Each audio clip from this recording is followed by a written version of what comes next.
ఒకసారి ఈ క్లిప్స్ చూడండి, మనం దీని గురించి అయితే మాట్లాడుకుందాం. Thank you.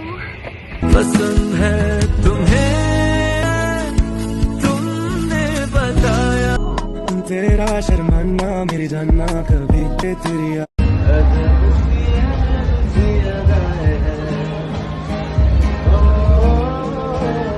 చూడడానికి చాలా క్యూట్గా ఉన్నారు కదా, బట్ నేను చెప్పబోయే విషయం వింటే మీ ఒపీనియన్ ఖచ్చితంగా మారింది. విశాల్ అగర్వాల్ పూణేలోనే one of the richest industrialist and real estate director. అతని కొడుకే రితేష్ అగర్వాల్. రితేష్ కి 2nd ఫెబ్రవరిన సియా గోయల్ అనే అమ్మాయితోటి ఎంగేజ్మెంట్ అయితే జరిగింది. వీళ్ళు ప్రీ వెడ్డింగ్ షూట్ కి బాలి వెళ్ళాలంట.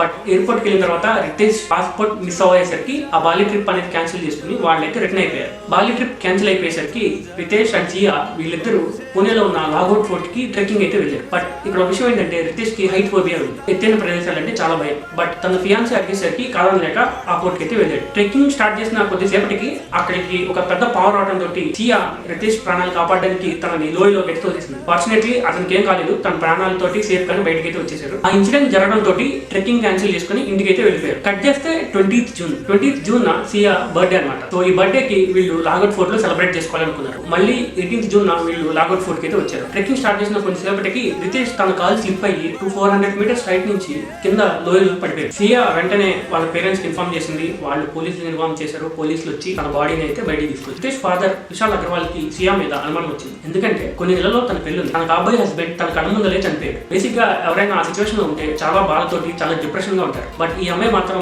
చాలా కూల్ గా చాలా కామ్ గా ఉంది. సో అందుకని చెప్పేసి ఆయన డౌట్ వచ్చి వెంటనే పోలీస్ స్టేషన్ లో కంప్లైంట్ చేశారు. పోలీసులు వెంటనే ఇన్వెస్టిగేషన్ అయితే స్టార్ట్ చేశారు. వీళ్ళు ఇన్వెస్టిగేషన్ స్టార్ట్ చేసిన తర్వాత సియా కాల్ హిస్టరీ చెక్ చేస్తే ఒక పర్సన్ తోటి ఈవిడ ఆల్మోస్ట్ 238 అవర్స్ మాట్లాడిందండి ఒక పాస్ట్ 6 months లోనే. వెంటనే వీళ్ళు ఆ పర్సన్ పిలిచి ఇన్వెస్టిగేషన్ చేయడం స్టార్ట్ చేశారు. దెన్ అసలైన నిజాలు అయితే బయటపడ్డాయి. ఈ పర్సన్ పేరు చేతన్ చౌదరి. ఈ చేతన్ అండ్ సియా ఒక పాస్ట్ 6 months నుంచి రిలేషన్ లో ఉన్నారు. కాకపోతే వీళ్ళిద్దరి రిలేషన్ అడ్డంగా ఉన్నది రితేష్. సో వీళ్ళు ఏమనుకున్నారంటే రితేష్ చంపేస్తే వీళ్ళిద్దరు హ్యాపీగా ఉండొచ్చు అనుకున్నారు. ఫస్ట్ అయితే బాలి ట్రిప్ క్యాన్సిల్ చేశారు. ఎందుకంటే ఈ మర్డర్ అటెంప్ట్ అనేది వేరే కంట్రీలో జరిగితే ఈ చాలా ఇష్యూస్ వస్తాయి కాబట్టి. అందుకని చెప్పి సియానే రితేష్ పాస్పోర్ట్ ని చింపేసింది. నెక్స్ట్ లాగౌట్ ఫోర్ట్ అటెంప్ట్ నెంబర్ 1. సియానే రితేష్ ని ఆ లోయలో తోసేసి తను బతికి బయటకు రావడం తోటి పాము వచ్చిందని చెప్పేసి ఒక స్టోరీ అయితే. ఫస్ట్ అటెంప్ట్ ఫెయిల్ అయ్యేసరికి సెకండ్ అటెంప్ట్ ఎట్లయినా సక్సెస్ అవ్వాలని చెప్పి స్పాట్ లోకి చేతన్ చౌదరి కూడా వచ్చాడు. వీళ్ళిద్దరు కలిసి రితేష్ ని ఆ 400 మీటర్స్ హైట్ నుంచి ఆ కింద లోయలోకి తోసేశారు. ఇందులో నాకు అర్థం కాని ఒక విషయం ఏంటంటే ఒక మనిషిని చంపేంత ధైర్యం ఉన్నప్పుడు అదే ధైర్యంతో వాళ్ళ ఇంట్లో వాళ్ళ పేరెంట్స్ ని కన్విన్స్ చేసి ఉంటే ఈ రోజు రితేష్ కి ఇలాంటి దారుణం జరుగుండేది. దీని గురించి మీరేమంటారో కమెంట్ బాక్స్ లో పింగ్ చేయండి. For more videos like this follow our page.